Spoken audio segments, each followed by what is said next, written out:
लिंग निर्धारण क्रोमोसोम के द्वारा ड्यूरिंग गैमेट फॉर्मेशन युग्मक निर्माण के समय होता है और जब युग्मक का निर्माण होता है तो गुणसूत्रों का आदान प्रदान होता है, तभी लिंग निर्धारण होता है। तो मैं दीपक कुशवाहा क्लास 12 का चैप्टर नंबर 4 जिसका नाम है वंशागति लेकर आया हूं और उसका ये नेक्स्ट टॉपिक है जिसका नाम है लिंग निर्धारण। तो देखते हैं बेटा कि लिंग निर्धारण किस तरीके से होता है, सेक्स डिटर्मिनेशन किस तरीके से होता है और इसके लिए रिस्पॉन्सिबल कौन है, जिम्मेदार कौन होता है। मतलब जिम्मेदार होने का मतलब ये है कि जो हमारी सोसाइटी में एक हमारे समाज में जो है एक इमेज बनी हुई है किसके लिए जो है फीमेल ही रिस्पॉन्सिबल है, यानी स्त्रियां ही रिस्पॉन्सिबल है, तो उसके बारे में आज हम देखते हैं कि दोनों में से मेल और फीमेल में कौन रिस्पॉन्सिबल है, उसी को देखते हैं। तो बेटा यदि हम देखें तो लिंग निर्धारण जो है हम मानवों और मानवों के साथ साथ दूसरे जानवरों में, दूसरे जीवों में भी हम देखते हैं। तो लिंग निर्धारण है क्या? तो युग्मक के निर्माण के समय गुणसूत्रों का आदान प्रदान यानी गुणसूत्रों का विभाजन ही क्या कहलाता है, लिंग निर्धारण एक तरह से साधारण रूप से कहते हैं। लेकिन बायोलॉजिकली क्या कहते हैं, जीवन की शुरुआती अवस्था में, मतलब क्या हुआ कि जब जीवन का शुरुआत होता है, प्रारंभ होता है, कब प्रारंभ होता है तो ध्यान रखिएगा, हमारे जीवन का जो शुभारंभ होता है, प्रारंभ होता है तो कब हो जाता है बेटा, युग्मक निर्माण के समय। यानी युग्मक निर्माण के समय ही ये समझ लीजिए कि जीवन का पहली प्रवस्था, पहली अवस्था आ चुकी है, पहला स्टेज प्रारंभ हो चुका है ना। मतलब क्योंकि यदि युग्मक होगा तभी क्या होगा, आगे मेल और फीमेल गैमेट फर्टिलाइज होंगे यानी निषेचित होंगे और आगे की अवस्था होगी, है ना। तो यहाँ पर यदि हम देखें कि जीवन की शुरुआती अवस्था में जीव में विभिन्न परिवर्धन के द्वारा लिंग का निर्धारण होता है, जिसे हम क्या बोलते हैं, सेक्स डिटर्मिनेशन कहा जाता है। लिंग निर्धारण की अलग विधियां हो सकती हैं, जैसे वातावरणीय लिंग गुणसूत्र की अनुपस्थिति लिंग गुणसूत्र में, ठीक है से, और हैप्लॉइड डिप्लॉइड तरीके से, मतलब लिंग जो सेक्स डिटर्मिनेशन जो है अलग अलग तरीके से होता है, ठीक है। यदि हम देखें प्रोगैमिक, प्रोगैमिक का मतलब होता है इसमें लिंग निर्धारण निषेचन से पहले ही हो जाता है, यानी मतलब जो है गैमेट निर्माण के पहले ही सेक्स डिटर्मिनेशन हो गया, है ना। तो उसे हम क्या बोलते हैं बेटा, प्रोगैमिक। और ये किसमें होता है, तो हनी बी में होता है और डोरेन में होता है, ठीक है, ड्रोन में जिसको हम बोलते हैं, ठीक। अगला है सिनगैमी, इसमें लिंग का निर्धारण निषेचन के समय होता है। तो जब लिंग का निर्धारण निषेचन के समय होता है तो उसे हम क्या बोलते हैं, सिनगैमी। किस में होता है, जंतु में और बेटा पादपों में ये प्रवस्था पाई जाती है। तो ध्यान रखना, प्रोगैमी किसमें होता है, हनी बी और ड्रोन में होता है। सिनगैमी किसमें होता है, ये जंतुओं में होता है और साथ में पादपों में होता है। इसके अलावा जो है एपोगैमिक यदि हम बात करते हैं, इसमें लिंग का निर्धारण निषेचन के पश्चात होता है। मतलब यदि आप देखोगे कि जब नर युग्मक और मादा युग्मक दोनों आपस में मिल जाएंगे और निषेचन के पश्चात जब जायगोट का निर्माण होगा तभी होता है लिंग का निर्धारण, ठीक है। ये किस में देखा जाता है, तो हनी बी और मादा का, है ना, हनी बी में मादा का बनना, मतलब जो हनी बी जो होती है मधुमक्खी जिसको बोला जाता है, उनमें जब मादा बनती है, मादा का फॉर्मेशन होता है जब होता है। क्योंकि यहाँ पर जो ये देखोगे कि हनी बी में जो होता है एक ड्रोन होता है, एक हेल्पर होता है और एक जो है रानी मक्खी होती है, और जो रानी मक्खी का निर्माण होता है वो कुछ अलग तरीके से होता है, जब फर्टिलाइजेशन हो जाता है उसके बाद होता है, ठीक है। तो यहाँ पर दिया है एक्स एक्स मादा तथा एक्स बाई मादा नर, इस प्रकार से लिंग निर्धारण मादा होमोगैमेटिक जो प्रवस्था को प्रदर्शित करता है।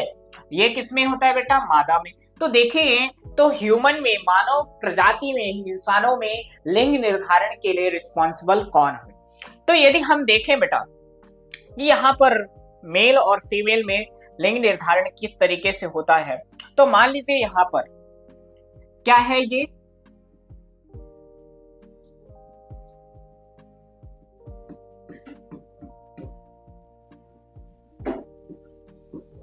मान लीजिए ये कोई एक व्यक्ति है, ठीक है, और जो कि क्या है, पुरुष है। आप सभी को पता होना चाहिए कि पुरुषों में क्या होता है, शुक्राणुओं का निर्माण होता है, किसका निर्माण होता है बेटा? शुक्राणु का। ठीक है।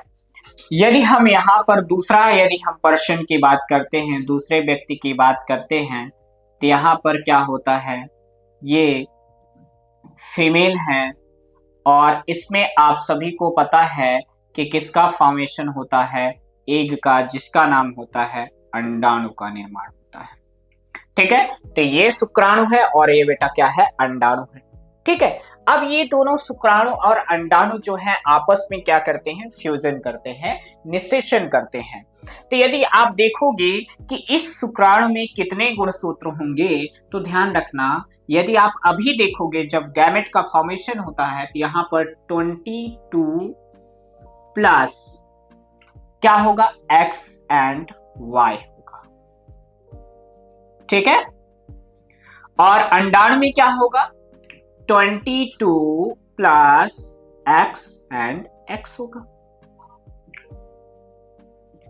इन्हीं चीजें समझ में आई कि नहीं आई? ठीक है, तो आगे यदि हम देखें तो क्या होगा?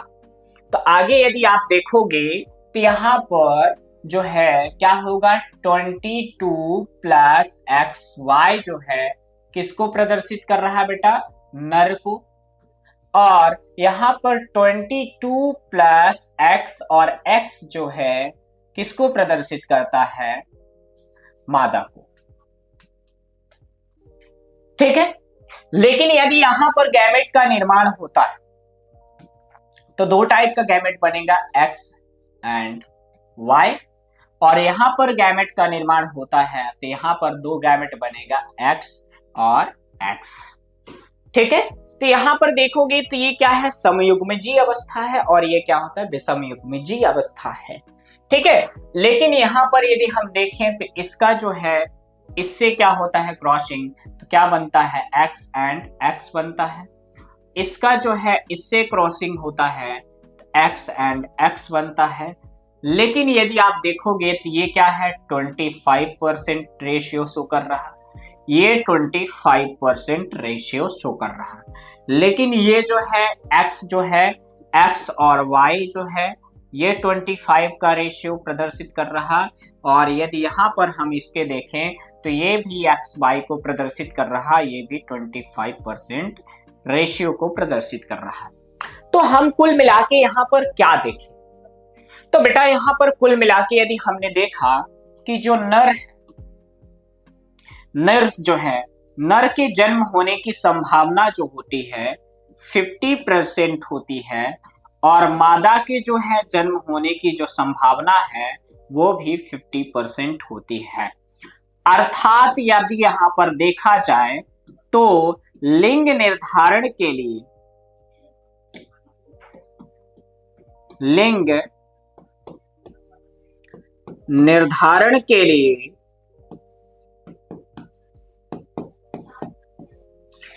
निर्धारण के लिए क्या होता है? नर का Y गुणसूत्र जिम्मेदार होता है।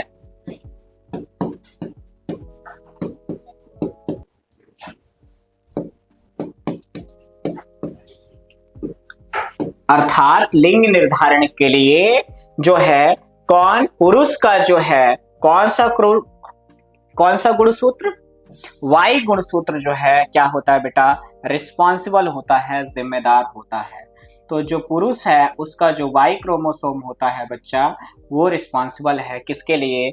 लिंग निर्धारण के लिए। किसके लिए बेटा? लिंग निर्धारण के लिए। इतनी चीजें समझ में आ गई होंगी। ठीक है, आगे बात करते हैं। आगे यदि हम चलते हैं तो क्या होता है? तो यहाँ पर अभी आपने केवल किस में देखा है? नर में देखा है लिंग निर्धारण, ह्यूमन में देखा है, मानव प्रजाति में देखा है। तो मानव प्रजाति में आप देख रहे हो कि जब फीमेल का X गुणसूत्र मेल के Y गुणसूत्र से क्या करता है? संयुग्मित होता है, तो यहाँ पर क्या बनता है? 25% क्या बनता है? नर बनता है। यहाँ पर 25% क्या बनता है?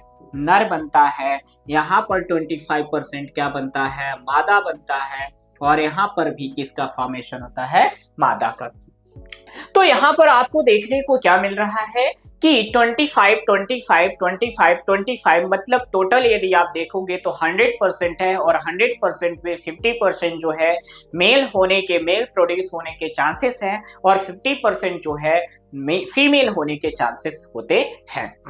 तो यहाँ पर यदि आप देखोगे कि मानव में यदि हम देखें तो मानव में जो है लिंग निर्धारण के लिए, मानव में जो है लिंग निर्धारण के लिए जो है कौन रिस्पॉन्सिबल है, मेल रिस्पॉन्सिबल है। यहाँ पर 0% भी फीमेल रिस्पॉन्सिबल नहीं है।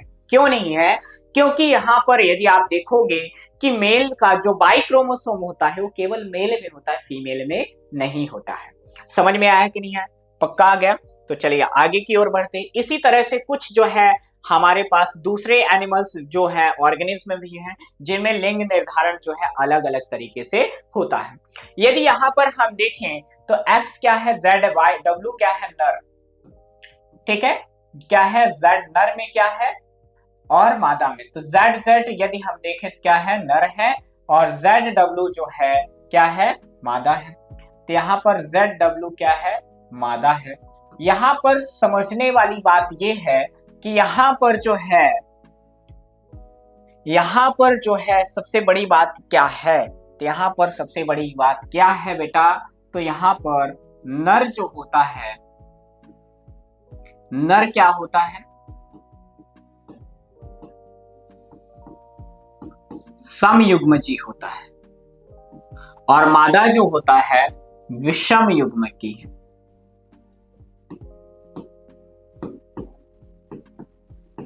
अर्थात यहां पर लिंग निर्धारण के लिए जो है कौन रिस्पॉन्सिबल है, फीमेल रिस्पॉन्सिबल है।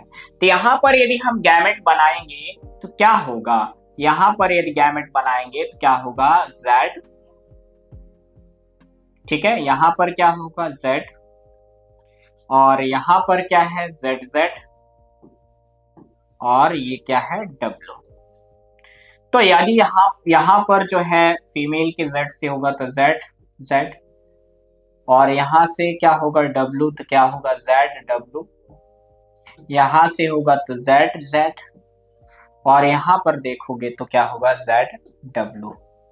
तो यहां पर आप देखोगे नर जो है उत्पन्न होने के चांसेस भी 50% है, और मादा होने के चांसेस भी क्या है, 50% है।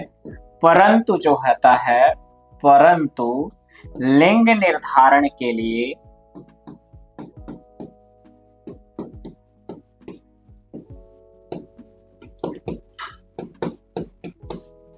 मादा जिम्मेदार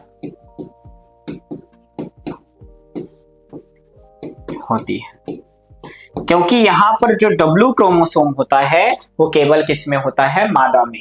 तो वही ये किसमें होता है बेटा, पक्षियों में ये देखा गया है। किसमें देखा है, पक्षियों में। तो पक्षियों में जो है सेक्स डिटर्मिनेशन के लिए जो रिस्पॉन्सिबल है वो किसको माना गया है, पक्षियों में फीमेल्स को माना गया है, मेल्स को नहीं माना गया है। इसी तरह से दूसरा है जिसका नाम है कॉकरोच या टिड्डे, ग्रास हॉपर या कॉकरोच में किस तरीके से होता है। तो यदि हम देखोगे तो होमोगैमेटिक जो होता है क्या होता है, नर होता है, सॉरी मादा होती है, और फीमेल हेट्रोगैमेटिक जो होता है वो क्या होता है, नर होता है। तो यदि हम देखें तो यहाँ पर नर जो है बेटा क्या है, नर जो है क्या है बेटा, यहाँ पर मेल जो है क्या है, तो यहाँ पर बेटा नर जो होता है, मेल जो होता है, इसका क्रोमोसोम क्या है, XO टाइप का है, ठीक है। और यहाँ पर मादा की यदि हम बात करते हैं क्या है, X एंड X है, ठीक है। तो आपसे ऑब्जेक्टिव में पूछा जाता है कि XO टाइप का लिंग निर्धारण के लिए नर में कौन जिम्मेदार होता है, किसमें होता है, तो किसमें होता है, टिड्डे में और ग्रास हॉपर में। यदि यहाँ पर हम गैमेट फॉर्मेशन करते हैं, युग्मक निर्माण करते हैं, तो X और O, और यहाँ पर दूसरा जो है क्या है, X एंड X है, ठीक है। लेकिन यदि हम यहाँ पर इसका क्रॉस कराते हैं तो हमें मिलेगा XX, और इसका इससे क्रॉस कराते हैं तो ये X और इसका इससे कराते हैं तो XO, और इसका कराते हैं तो XO। मतलब कुल मिला के यदि हम देखते हैं तो यहां पर क्या है बेटा, यहां पर ये है कि नर जो है कितने परसेंट, नर जो है 50% और मादा जो है क्या है 50% हमें मिल रहा है। ठीक है, परंतु यदि हम देखें तो लिंग निर्धारण के लिए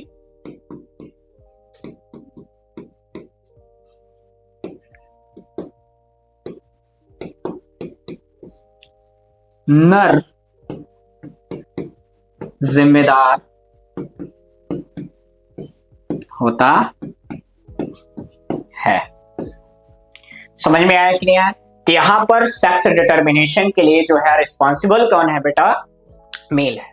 ठीक है, नेक्स्ट इसी तरह से यदि हम देखते हैं तो ये है हमारे में कुछ जो दिए हुए जो है सेक्स डिटर्मिनेशन है। जैसे आपने पक्षियों में देखा, जो पक्षी है तो उसमें आपने देखा कि XW के नाम से जो है सेक्स डिटर्मिनेशन हो रहा, और यहाँ पर देखोगे कॉकरोच और ग्रास हापर में जो है XO टाइप का जो है मेल रिस्पॉन्सिबल होता है। लेकिन आपने पक्षियों में देखा कि उसमें फीमेल है, इंसानों में ह्यूमन में आपने देखा तो वहां पर भी क्या है, मेल होता है सेक्स डिटर्मिनेशन के लिए रिस्पॉन्सिबल। इन्हीं चीजें क्लियर हुई कि नहीं हुई? ठीक है, आगे यदि हम बात करते हैं तो अगला है म्यूटेशन। अब म्यूटेशन होता क्या है? म्यूटेशन का मतलब होता है उत्परिवर्तन। उत्परिवर्तन का मतलब क्या होता है? सडन एंड अचानक से होने वाला जो परिवर्तन होता है उसी को हम क्या बोलते हैं, उत्परिवर्तन कहते हैं। सडन यानी अचानक से होने वाले परिवर्तन को हम क्या बोलते हैं, उत्परिवर्तन कहते हैं। तो यहाँ पर उत्परिवर्तन वह क्रिया है जो डीएनए अनुक्रम में बदलाव ला देता है। मतलब डीएनए अनुक्रम है क्या? तो बेटा डीएनए अनुक्रम का मतलब होता है, यदि यहाँ पर हम थोड़ा सा आपको विथ डायग्राम समझाने का प्रयास करते हैं तो कैसा होता है डीएनए अनुक्रम। तो मान लीजिए हमारे पास यहाँ पर एक डीएनए ये हेलिक्स है। क्या है बेटा? डीएनए हेलिक्स है। ठीक है, यहां पर ये हमारे पास क्या दी है, डीएनए हेलिक्स है। और इसमें यदि हम डीएनए हेलिक्स की बात करते हैं तो ये जो है इसमें ये क्या होता है, 5 डैश होता है और ये 3 डैश होता है। ठीक है, तो यहां पर यदि आप देखोगे तो ये 3 डैश होगा और ये जो है 5 डैश होगा। ठीक है, अब यदि हम बात करते हैं बेटा इसमें डीएनए अनुक्रमों की, तो यदि यहाँ पर देखोगे तो दोनों स्टैंड को जोड़ने का काम जो है नाइट्रोजन बेस करता है। जैसे A डबल बॉन्ड T, यहाँ पर C ट्रिपल बॉन्ड G, यहाँ पर C ट्रिपल बॉन्ड G। ठीक है, A डबल बॉन्ड T, ठीक है, T डबल बॉन्ड A और G ट्रिपल बॉन्ड C और G ट्रिपल बॉन्ड C। तो ये क्या है, एक तरह से इसको हम बोलते हैं अनुक्रम। क्या बोलते हैं? अनुक्रम। अब क्या होता है कि जो अनुक्रम है इसमें क्या हो जाता है, अचानक से इस अनुक्रम में क्या हो जाता है, अचानक से परिवर्तन, सडन चेंजेस आ जाता है। तो जब डीएनए के अनुक्रम में अचानक से जो परिवर्तन हो जाता है ना, तो अचानक से परिवर्तन को ही हम क्या बोलते हैं, म्यूटेशन बोलते हैं। क्या बोलते हैं बेटा? म्यूटेशन बोलते हैं। ठीक है, क्या बोलते हैं? म्यूटेशन बोलते हैं।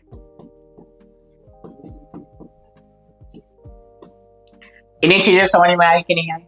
ठीक है, तो ये क्या है बेटा, म्यूटेशन होता है जिसको हम क्या बोलते हैं, इस तरीके से रिप्रेजेंट करते हैं। आगे यदि हम बात करते हैं तो म्यूटेशन जो है डेफिनेशन की यदि आप बात करेंगे तो म्यूटेशन में आपने देखा कि उत्परिवर्तन क्या है, परिवर्तन वह क्रिया है जो डीएनए अनुक्रम में क्या कर दे, बदलाव ला देता है। ठीक है, जीवों में जीनोटाइप और फिनोटाइप में परिवर्तन आ जाता है। मतलब जब डीएनए के अनुक्रम में परिवर्तन आएगा तो जीवों में क्या होगा, किसमें परिवर्तन आ जाएगा बेटा, जीनोटाइप और फिनोटाइप। अब जीनोटाइप फिनोटाइप क्या होता है, तो आपने पढ़ा होगा कि जो हमारा जेनेटिक कॉन्स्टिट्यूशन होता है, जेनेटिक जो बनावट होती है उसे हम जीनोटाइप बोलते हैं, और जो हमारा मार्फोलॉजिकल भौतिक जो संरचना होता है उसको हम क्या बोलते हैं, फिनोटाइप कहते हैं। ठीक है, उत्परिवर्तन जो है, म्यूटेशन शब्द जो है, सबसे पहले ड्यूगो डी ब्रिज, जिसको बोलते हैं ह्यूगो डी ब्रिज है, उन्होंने दिया था, ह्यूगो डी ब्रिज ने दिया था। यानी उत्परिवर्तन सबसे पहले किसने दिया था बेटा, ह्यूगो डी ब्रिज द्वारा दिया गया है। उत्परिवर्तन शब्द जो है सर्वप्रथम किसके द्वारा दिया गया है बेटा, ह्यूगो डी ब्रिज के द्वारा दिया है। इन्होंने अपना कार्य अतिशुद्ध यानी अनियोथ्रा, जिसको बोलते हैं लैमार्कियाना, अनियोन्थ्रा लैमार्कियाना पर इन्होंने क्या किया है, काम किया है। ठीक है, उत्परिवर्तन की सबसे छोटी इकाई जो होती है म्यूटान होती है। उत्परिवर्तन जो हो रहा है, जो अचानक से परिवर्तन हो रहा है, उसकी सबसे बेसिक जो यूनिट होती है, सबसे छोटी इकाई जो होती है, वो क्या होती है बेटा, म्यूटान होती है। अब आगे यदि हम देखते हैं कि म्यूटेशन होता कौन कौन से है, तो एक है पॉइंट म्यूटेशन। पॉइंट म्यूटेशन का मतलब होता है जब एक परिवर्तन, एक बिंदु में जब परिवर्तन आ जाता है तो उसे हम बोलते हैं पॉइंट म्यूटेशन, मतलब किसी विशिष्ट बिंदु पे होने वाला परिवर्तन। तो सिकल बेस पेयर में म्यूटेशन, सिंगल बेस पेयर में मतलब एक बेस पेयर में परिवर्तन होता है, जैसा दूसरे बेस पेयर में बदल दिया जाता है। ठीक है, ये किसमें देखा गया, सिकल सेल एनीमिया में बीटा ग्लोबिन चेन के में पॉइंट म्यूटेशन के कारण ही बीटा वैलिन में बदल जाता है। जैसे यहाँ पर आप देखोगे, तो यहाँ पर यदि आप देखोगे तो यहाँ पर जो बीटा ग्लोबिन चेन है, ठीक है, तो यहाँ पर यदि आप देखोगे कि छठे नंबर पर क्या है, ग्लूटामिक एसिड होता है। क्या होता है, ग्लूटामिक एसिड होता है, किस पे, 6 पोजीशन पे। ठीक है, और ये जो है ग्लूटामिक एसिड जो होता है, ये इसको कौन कोड करता है, GAG कोड जो है करता है। कौन कोड करता है, GAG, यानी इसको कोड करने वाला जो कोडॉन होता है वो कौन सा होता है बेटा, GAG कोडॉन होता है। ठीक है, लेकिन जो ग्लूटामिक एसिड को कौन कोड कर रहा है, GAG। लेकिन ये जो है नॉर्मल व्यक्ति की है। अब ये जो है जिसको सिकल सेल एनीमिया हो चुका है उस व्यक्ति है। अब उस व्यक्ति क्या में क्या होता है कि जो GAG था, ठीक है, जो GAG क्रोमोस यानी कोडॉन था, इसको रिप्लेस करके क्या आ गया, GUG आ गया। क्या आ गया, GUG आ गया। तो अब छठे नंबर पर पहले जो है ग्लूटामिक एसिड जो है,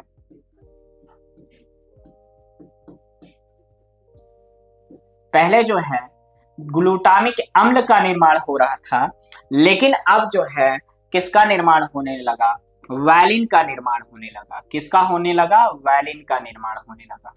ठीक है, जिसके कारण क्या हुआ, पहले जो रक्त आरबीसी, यहां पर देखोगे तो ये किसका संरचना है, आरबीसी की जो संरचना है पहले कैसी थी, सिकल शेप थी।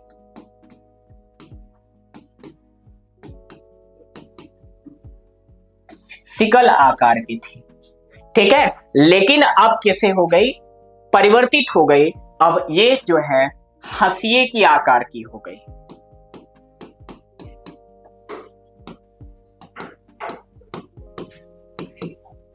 इस कारण इसे हम बोलते हैं सिकल सेल एनीमिया। समझ में आया कि नहीं आया, तो इसको हम बोलते हैं पॉइंट म्यूटेशन। ठीक है, अगला इसी तरह से फ्रेम शिफ्ट म्यूटेशन जो है, फ्रेम शिफ्ट म्यूटेशन का मतलब होता है डीएनए के किसी एक सीक्वेंस में परिवर्तन आ जाने को ही हम क्या बोलते हैं, फ्रेम शिफ्ट म्यूटेशन। यह बेस पेयर में इंसर्शन या डिलीशन के कारण होता है। मतलब क्या होता है, जब हम किसी क्षार युग्म में किसी जो है कोडोन को जोड़ सकते हैं, क्षार युग्म को जोड़ देते हैं या कि निकाल लेते हैं, तो इस तरीके के म्यूटेशन को हम क्या बोलते हैं, फ्रेम शिफ्ट म्यूटेशन कहते हैं। ठीक है, फिर इंसर्शन मतलब क्या होता है, जब हम किसी डीएनए में क्या होता है, किसी दूसरे बेस पेयर को ऐड कर देते हैं, जिसे को हम बोलते हैं इंसर्शन जो है म्यूटेशन। यह डीएनए सेगमेंट में एक या ज्यादा न्यूक्लियोटाइड का जुड़ना, यानी जो डीएनए सेगमेंट है हमारा, ये डीएनए सेगमेंट है, इसमें जब एक से अधिक न्यूक्लियोटाइड क्या होते हैं, जुड़ जाता है। न्यूक्लियोटाइड क्या होता है, जुड़ जाता है। है ना, 3 या उसके कई बेस क्या होते हैं, इंसर्शन या डिलीशन फ्रेम शिफ्ट यानी नहीं बदलता, बल्कि यह एक नया अमीनो एसिड जुड़ता है। मतलब यहाँ पर इसमें कोई परिवर्तन नहीं होता है, इसमें एक नया अमीनो एसिड जो है जुड़ जाता है, जिसे हम क्या बोलते हैं, इंसर्शन म्यूटेशन। अगला है डिलीशन। डिलीशन का मतलब क्या होता है, डिलीट हो जाता है, यानी यहाँ से कोई बेस पेयर जो है क्या होता है, यहाँ पर मान लीजिए ये हमारा क्या है, डीएनए है, और यहाँ पर क्या है, यहाँ से जो है क्षार युग्म जो होता है, जो क्षार युग्म होता है, ये क्या होता है, डिलीट हो जाता है। तो इसके कारण जो म्यूटेशन होता है इसे हम बोलते हैं डिलीशन। यह डीएनए सेगमेंट में एक या ज्यादा न्यूक्लियोटाइड का हटना, है ना, 3 या उसके कई बेस पेयर। डिलीशन या रीडिंग फ्रेम नहीं बदलता, लेकिन एक या ज्यादा अमीनो एसिड क्या हो जाते हैं, चले जाते हैं। जैसे नॉर्मल यदि हम देखें तो डीएनए में ATC, GAT और CGA होता है। इंसर्शन यदि हम करते हैं तो क्या हो जाएगा, ATC, और यहाँ पर हमने क्या किया है, CAG के जगह में हमने क्या कर दिया है, G डाल दिया है, और TCG कर दिया, यहाँ से फ्रेम शिफ्ट कर दिया, इसको इधर कर दिया, इसको इधर कर दिया, ठीक है। अब डिलीशन में क्या करते हैं हम, जो है एक न्यूक्लियोटाइड्स को क्या कर देते हैं, डिलीट कर देते हैं, जिसके कारण ये प्रोसेस हमें देखने को मिलती है। अब एग्जांपल जैसे देखोगे तो राम हैज रेड कार, है ना, तो अगर हम एच हैज या रेड को बीच में एक लेटर बी डालते हैं तो सेगमेंट को हम कैसे रीअरेंज करते हैं, राम हैज बियर, है ना, EDC ऐप, है ना। तो इस तरीके से हमें क्या होता है, फ्रेम शिफ्ट में इंसर्शन जब हम करते हैं तो हमें देखने को मिल जाता है। इन्हीं चीजें समझ में आई कि नहीं आई? तो बेटा ये क्या था, म्यूटेशन था, म्यूटेशन के कारण होने वाले परिवर्तन था, और म्यूटेशन एक तरह से हमें ये बता रहा है कि जब हमारे डीएनए सेगमेंट में कोई परिवर्तन आ जाता है तो उसके कारण एक नया लक्षण, एक नया कैरेक्टर जो होता है विकसित हो जाता है। इन्हीं चीजें समझ में आए कि नहीं आए? तो आपने बेटा यहाँ पर देखा कि लिंग निर्धारण हमारे जीवों में, हमारे ह्यूमन में जो है एक तरह से बहुत ही बड़ा इंपॉर्टेंट रोल प्ले करता है, जिसमें आपने देखा कि गुणसूत्रों के आदान और प्रदान के कारण, यानी एक में ऐड होना और एक में डिलीट होने के कारण क्या होता है, एक नया कैरेक्टर डेवलप हो रहा है। इसी तरह से म्यूटेशन हमें ये बता रहा है, म्यूटेशन हमें ये बता रहा है कि जब डीएनए सेगमेंट के किसी भी सेगमेंट यानी किसी भी बिंदु पर या उसके किसी भी खंड में जब कोई परिवर्तन आता है तो उसके कारण एक नया चेंजेस या अनुवांशिक परिवर्तन आता है, जिसे हमने कहा म्यूटेशन। तो बच्चों, अपने पढ़ाई को अच्छे जोरदार बनाने के लिए और हमारे से जुड़े रहने के लिए आज ही फ्यूके एजुकेशन ऐप को डाउनलोड करें और अपने पढ़ाई को निरंतर जारी रखें। बच्चों, इस वीडियो को अपने दोस्तों तक जरूर शेयर करें, साथ ही अपने दोस्तों से इस शेयर करने के साथ साथ इसमें जो भी वीडियो कॉन्टेक्ट में है आपको जरूर अपना कमेंट करके बताएं कि हमारा वीडियो आपको किस तरीके से लग रहा, कैसा लग रहा, अपना राय अवश्य दिया करें कमेंट सेक्शन में। तो बच्चों, मिलते हैं नेक्स्ट पार्ट में नेक्स्ट वीडियो के साथ, तब तक के लिए बहुत बहुत धन्यवाद। जय हिंद बच्चों।